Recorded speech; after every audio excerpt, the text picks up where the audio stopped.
Ladies and gentlemen, welcome to the Evening Jones. All right, if you're watching eveningjones.com, need you to log in, use Twitter profile, Facebook profile, whatever kind of profile you got, go ahead and use it.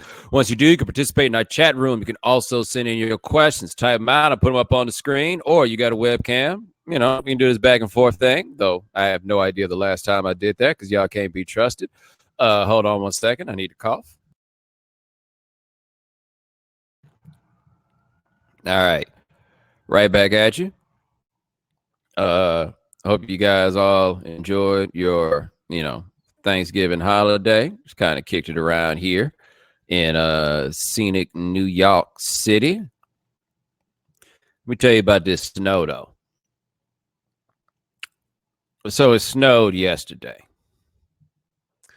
Kind of knew it was going to snow. No terrible big deal. Like it didn't paralyze the city or anything like that. But it was also December the 2nd. Don't that feel a little early for that bullshit to y'all? Because it feels a little bit earlier, like for me. Like it feels like it's not supposed to be that yet. Not here, not now, not at this moment. This is not what it is supposed to be, man. We looked out the window and it was a snow globe. Like a legit 100% snow globe. And it got me to thinking, I know how y'all get down. You know what I'm saying? I spent a lot of time in Miami. And while I was in Miami, I like to post pretty pictures on the internet. You know, just of like sunshine, beaches. You know, like in the winter, I used to sleep with my windows open. I have my windows open, the whole damn door. Slide it open. Listen to the waves come crashing. Wake up in the morning. Go outside on the balcony. Just stand out there, butt naked, because it was warm. And because I could. It's not how this thing works here in this New York City. Not at all. And see, the thing about New York is, I ain't got a car. And even if you got a car, I live in Manhattan. You just can't go like make a stop. And so, like, I had stuff to do yesterday after work. I need to catch the Uber. I guess I could have called a taxi because let me tell you something about the Uber. I think I may have made this point to you before, but this point holds, and it's something that we all need to remember, okay? Uber drivers are amateurs. They are not professionals. They are hobbyists. They just try to make a little bit of money. That's it. Man, they out here driving in the snow. They gonna mess around and get you killed. And by the way, got the nerve to be surging. And I understand why they surging. The surging is, I'm certain, like partially because of demand, but it's mostly, I'd say, because of supply. Because these Uber drivers know they ain't got no business out there driving in the elements. It's not a very comfortable ride home when all that happens. Like once the weather hits here, I've said this before, difference between here and everywhere else is when the weather hits you in it here in a way that people in other cities simply are not. All right? Antonio says, yep, that's me. Drive for Lyft, but I'm out here fucking around. That's exactly what you're doing. Oh boy, in Miami, they was doing all the fucking around, man. I tell you, by the time I had an Uber driver in Miami that couldn't read. And I ain't judging him for the fact that he couldn't read. I'm judging him for the fact that he couldn't read and he couldn't understand what the pictures meant. Now you just blowing past every exit, just flying past them. And then you trying to tell him what to do. Except the problem is, my man, he ain't really he wasn't about that English. You know what I'm saying? Like that wasn't his story. That wasn't his life. And so you trying to tell him to get off. And I felt so bad because I'm getting frustrated because it's unsafe. But he looked so sad by the time it was done. And I just imagine what his circumstances were to where he just needed to get some money somehow, some way. He got somebody to hook it up, to get on the computer for him, you know what I'm saying? So that he was able, to be able to do this Uber driving thing. And I was like, damn, man, I feel bad for him in the situation that he in. But at the same time, man, why are you so bad at this? Like, why are you so awful at this? So anyway, be careful getting you an Uber driver in these elements because them people are amateurs. Moving on to your question. My man said, how can you get a license without being able to read? Nah, I imagine they got ways for that. There's a reason why them signs is shapes. Anyway, question. When is it safe to say I don't like a black movie? Queen of Slim, Van Lathan, asked this question on Twitter. Shout out to the homie Van. I mean, me personally, I'm kind of out of the business in making public declarations about what I do and do not like because I ain't just an individual no more. My opinions mean different stuff to folks, right? Like if I'm writing it out, maybe that's one thing, but I ain't really so much in the business no more getting on Twitter and just trying to talk about what I like we just homies because, I mean, I'm homies with some of y'all, but y'all know what I mean. I ain't really everybody's homie no more. I'm just a dude on TV. And that turned all this stuff into something that I don't necessarily want just because I'm trying to participate in the conversation with y'all. I don't want to be down with y'all that bad. But anyway, I went and saw the Queen of Slim, and I think I can encapsulate the biggest issue that I and some others, based on the things that I've read, the issue that we had in this movie. And I really think, and I don't purport to speak for everybody, but I do think that this will boil it down for a lot of people. That movie obviously took itself very, very seriously. Right? Like, this is a movie that wishes to be taken seriously. And it had such a flimsy plot that it interferes with the idea that this is something that should be taken seriously. Does that sum it up for the people who saw it? Because I think that's basically where I landed by the time it was all over. It, to me, was comparable to Love Jones in the sense that, Love Jones is a 2-hour music video. Now, there are a lot of things involved in the plot and stuff in Love Jones that are strictly for the aesthetics, but ultimately don't make sense. For example, those train rides from New York to Chicago. I want you to pull up a map of the United States right now. All right. I want you to look at the route that train need to go from New York to Chicago. I just want you to look at it. I want you to look at how far that train got to go. Does that look like an efficient mode of transportation to you? Right? Does that seem to make sense? But no, the idea of jumping on the train was cool.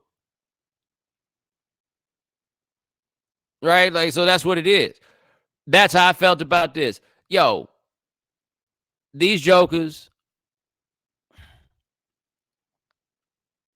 I don't feel like this is messing up. This is the kind of thing that in the plot that they're going to put in a review. So I don't feel like I'm messing up the movie for you.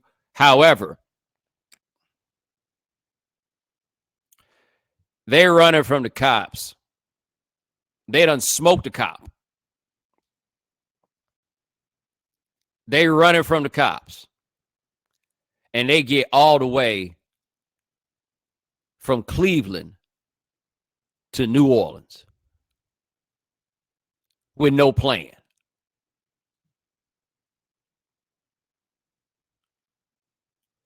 Yeah. But somehow they got there, right? Whole America looking for them. Somehow they got there.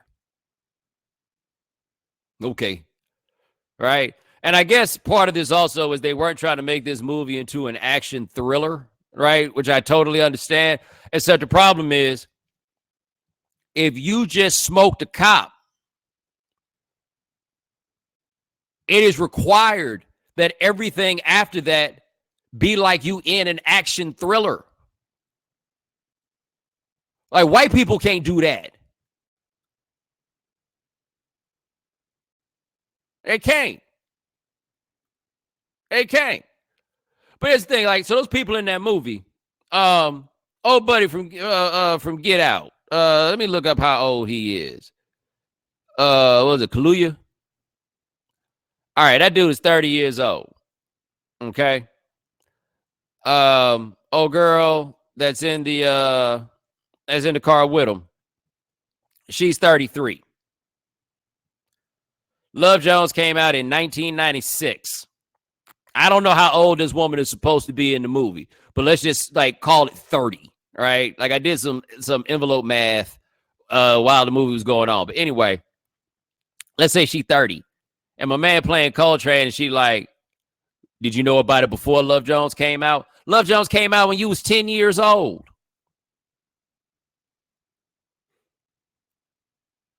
Like, what are you talking about? Like, that reference to Love Jones was another very Love Jonesian element of this movie, and I don't mean that in a good way. And so if you're going to do a movie that wishes to be taken seriously, the movie's got to be serious. Like, it can't have a bunch of, like, plot holes and just implausible things that are definitely the case in this one. Right? So, I mean, it's not an unenjoyable movie. It's kind of ridiculous in some ways. Misses some big things, I think. Like, I'm trying not to give away the movie for you, but okay. And you can tell this from the preview, so I'm not messing you up with this. This I will say, and this is something I think that is very interesting. The movie makes it clear that in this period of time, that while they're on the run, they have become ubiquitous, right? Like, they have become like national figures. Everybody knows who they are. And okay, cool, right? Everybody knows who they are. And they're saying all these people think they're heroes, you know, and all this stuff. Okay, cool. What is not very clearly explained, though, is why people think they are heroes. Right? Like, we're given this idea that they have this fame and they have this gravity in the larger society. But there's nothing ever to give us a true indication as to why. And so who's to say? Maybe the idea behind that is to say that once you get to be in this place of visibility, that you become what people think you are. And it doesn't really matter what you actually are, what the truth is or whatever. I have no idea, right? Like, maybe that's what it is. But, you know. And one last thing. There's a scene in the movie that is like utterly predictable, right? Like once it gets to a place where they both on the run, like it's something that happens that's utterly predictable. And all I'm gonna say is I counted one shower in the whole movie.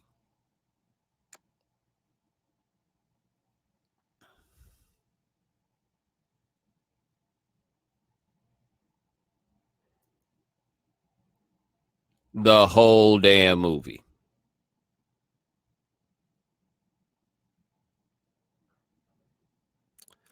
Anyway, appreciate the question. Let me see what else we got here. Is it totally implausible to call Subterranean Homesick Blues the first rap song?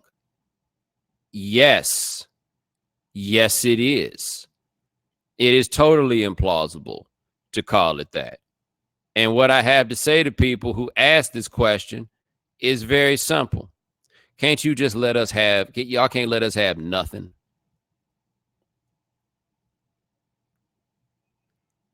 Like, I understand that there is a shortage of Caucasian musical innovation in the United States, right? Like, in terms of just coming up with some whole new shit that sweep the whole nation. I understand. You ain't got a whole lot to hang your hat on in that regard. Y'all ain't gonna get rap. That's not gonna happen. Like, why don't you do what is a little bit more in line with history and wait till we done with something and then y'all can have it, as opposed to trying to repossess it. Thanks.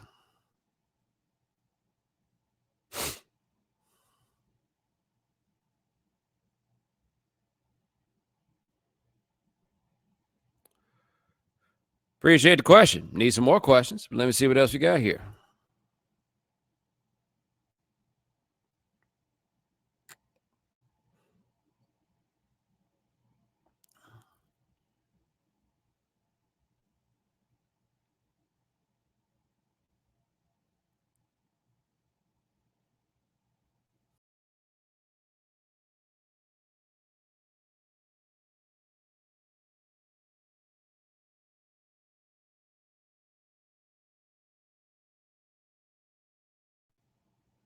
Sorry about that.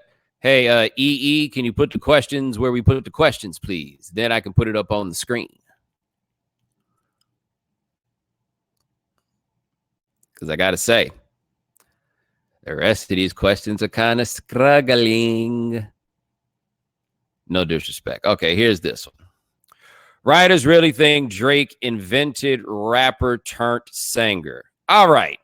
So this is off this New York Times story that said, talked about how Drake helped make the idea of rapping and singing into a commonplace notion. And it was in the New York Times, and it was written by a gentleman named John Caramonica. And I think it's very easy for people to see the combination of a name like Caramonica and a combination of a name like Caramonica plus the fact that it's the New York Times, and then just kind of instantly dismiss that person as having no idea what they're talking about. And I think that colored the response to that story. All right. I will start this with a bit of full disclosure. I do not know John Caramonica. But Caramonica is a beast. Like, at writing about rap, Caramonica is a monster. Like, this isn't some amateur or some like 19, 20-year-old who just decided to write about rap who wrote this column. This is one of the best music writers on the planet who did this. Now, I'm not saying that the fact that he is that revered or that I feel this way about him should change your opinion about what he wrote. But I do think that if people knew who the person was that we're talking about going in, they would have approached this a little bit differently. Like, I look at that and I see the byline, John Caramonica, and what he said about Drake. And I'm like, okay, let me see where he's coming from, because he's John Caramonica. All right. Now, this is what I took from that. And this is something that I think was different from the way that people received it, because I think that they just like put it up front. Right. I mean, just decided what it was once they saw the headline. But this paragraph, I think, is important.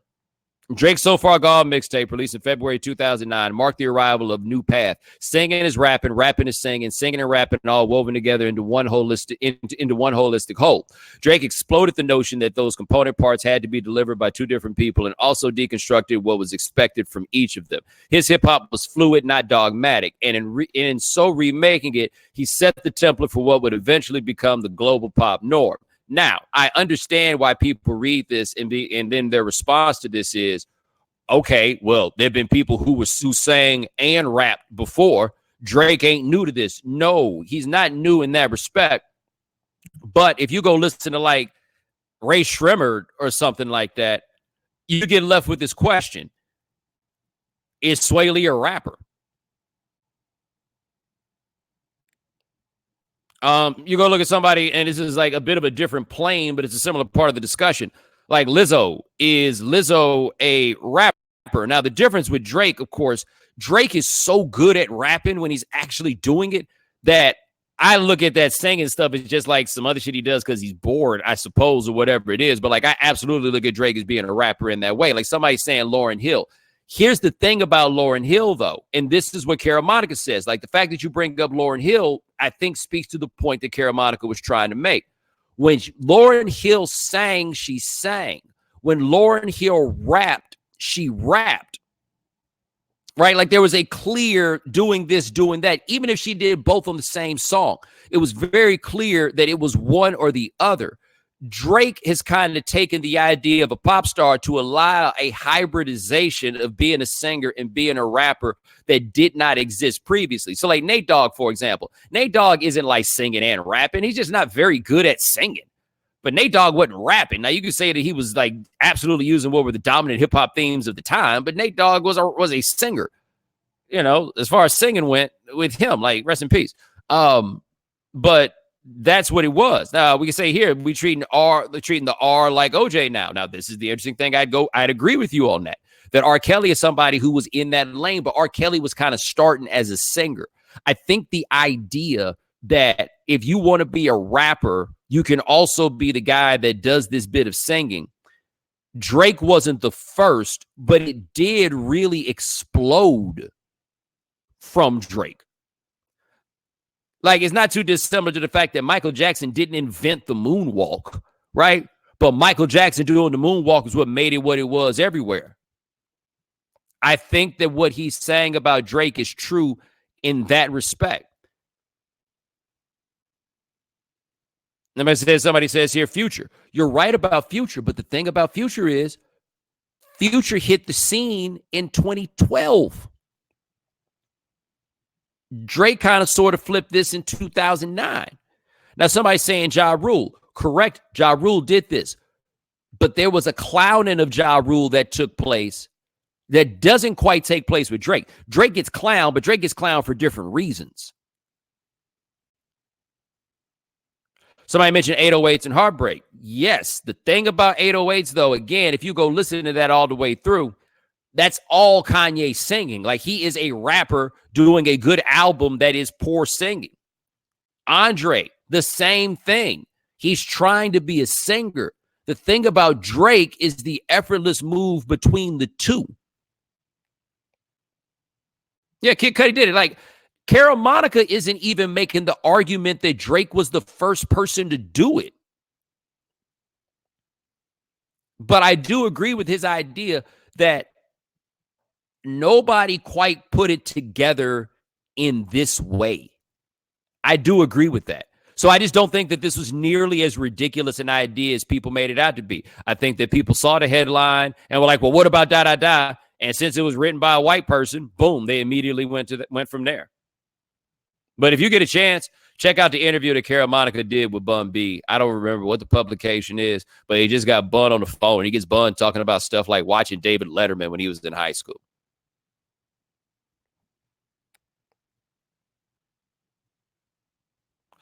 And by the way, I will put the link to it in the chat room. There we go. All right, appreciate the question. Let's see what else we got here.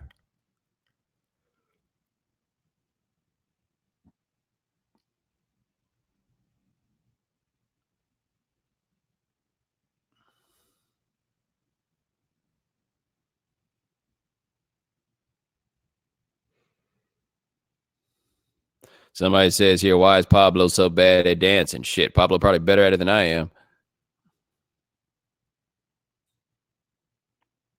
I don't even want to copy and paste this for everybody, but somebody said, is Meg Thee Stallion left Cardi B in the dust, or is it just a regional thing?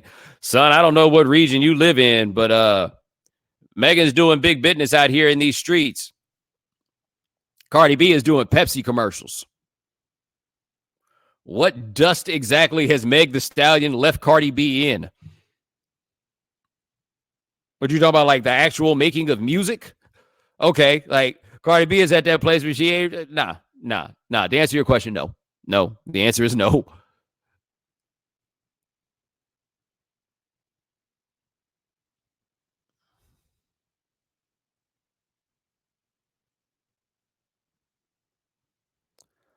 All right, let me see what else we got here. Somebody says, is there a historical event that you would really like to see a movie or documentary tackle that hasn't been made yet? Let me tell you something, son. At this point in my life, if I feel that way about it, I need to go do it and not tell you so somebody else can go do it and make the money. No disrespect.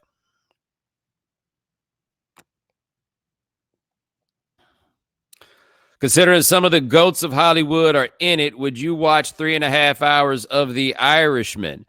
Yeah. I don't know when I'm going to do it. I saw somebody put something up that showed how to break it into parts and turn it into a mini series, basically. But I mean, I saw that once I saw that The Irishman was about like Hoffa, I'm like, oh yeah, I'm in. I'll do that. I have seen the movie Hoffa before, and the movie Hoffa is interesting in that basically it's like a choose your own adventure for the ending. Like they created an interpretation of what happened with Hoffa because we don't know what happened with Jimmy Hoffa. The Irishman, if I'm not mistaken, is based on the books. I hear you paint houses, so it's one person's attempt of one person's account that is then being adapted and made into this movie. So yeah, I'm down to check it out. One thing that's interesting about this to me, and I get it, it makes perfect sense why this would be the case. But like even as recently as 20, 25 years ago, like everybody knew who Jimmy Hoffa was.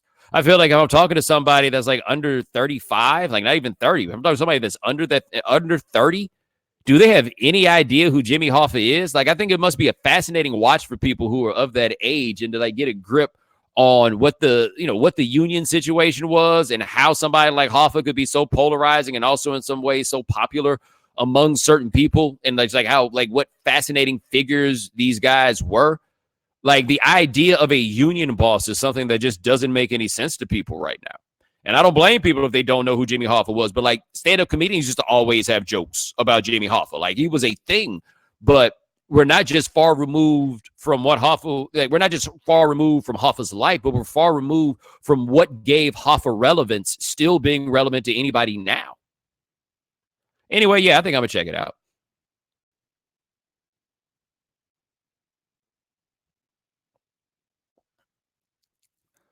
All right, appreciate the question. See what else you got.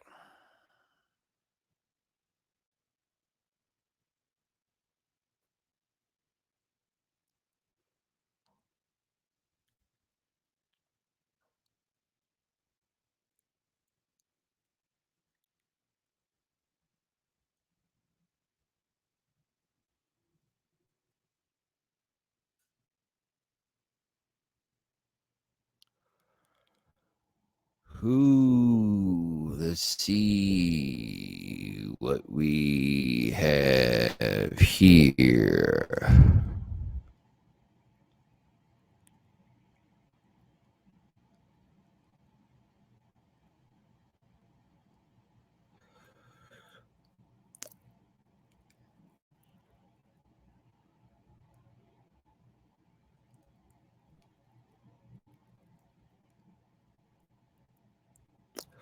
Would you sign $1 million non-disclosure agreement to see Pete Davidson perform? Is that what he's doing now? He's making people sign a non-disclosure agreement if he does a performance. I mean, if I liked Pete Davidson, I would. Like from talking to more comedians, I understand some of their concerns with what's going on, which part of it is, hey man, we go to clubs to work this material out and figure out the tone. The only way that I can do that is in front of an audience. There's got to be some grace afforded to them. So yeah, no, I don't blame people for that. I get, yeah, why not? I mean, the dollar amount's a little extreme, but that's what it's going to take to try to scare some of y'all. Like, y'all just like some of y'all just don't feel like y'all didn't really do something unless y'all put it on the fucking internet. And so I can't knock them for that.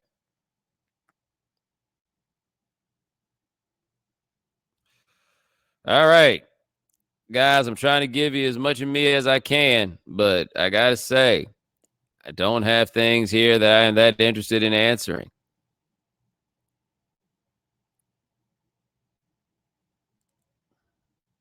Somebody said the inverted yield curve mean anything for people of color. I mean, yeah, I guess.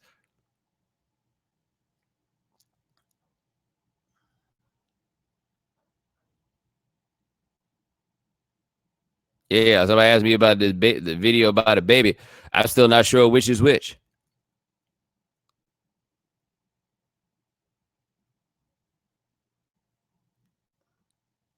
Somebody talking about my end for Kamala Harris as Attorney General. Son, are you crazy?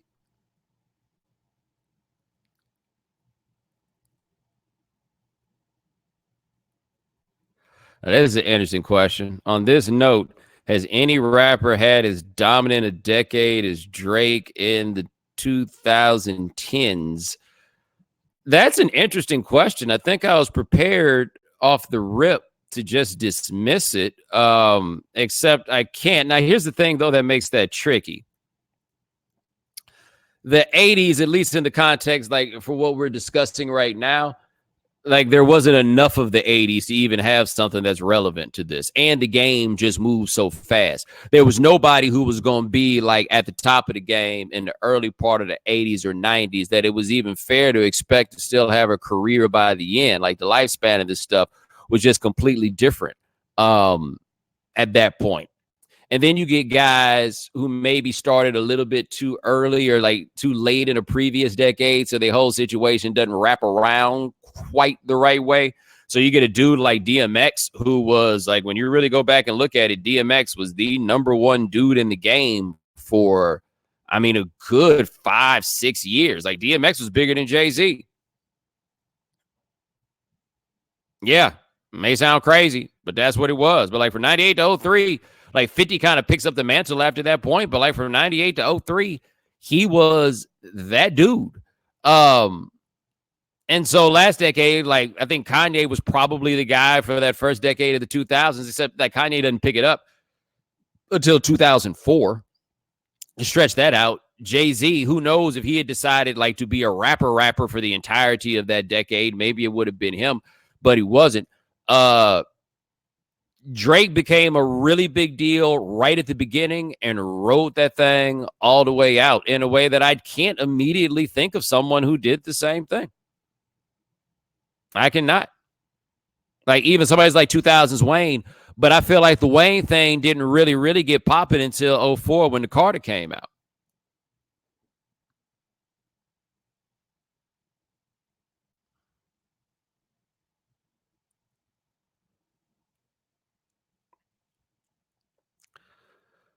All right, appreciate the question. Let me see what else you got here.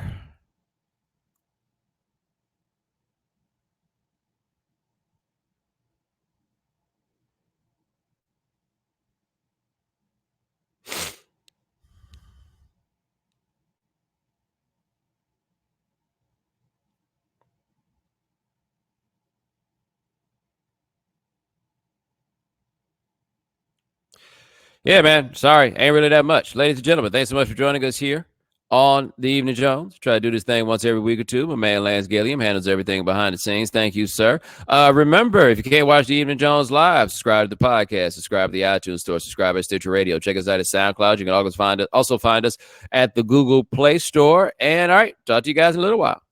Take it easy.